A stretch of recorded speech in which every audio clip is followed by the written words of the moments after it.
right. If you cannot afford to tip 20%, you can't afford to eat out. You can moan and tell me that my employer should be paying me a higher wage all you want, but this is America and that's not what is happening, okay? I get paid $3.63 from the restaurant that I work at. My earnings, my wage comes from tips. The food is cheaper because you're expected to tip on it. You don't deserve to eat out if you cannot afford to tip. Like, it's the same thing with a nanny. If you can't afford to pay somebody else an entire salary, you don't deserve a nanny. If you can't afford to tip, you literally don't deserve to eat out.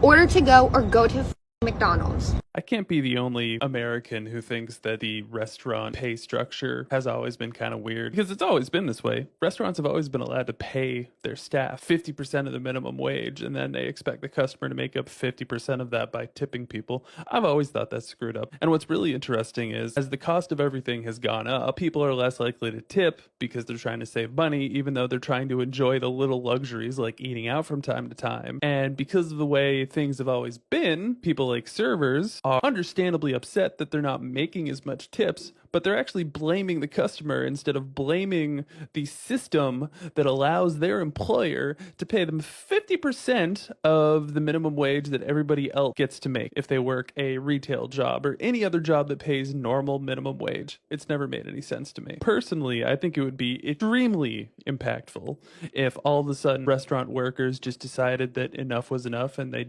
weren't willing to work for 50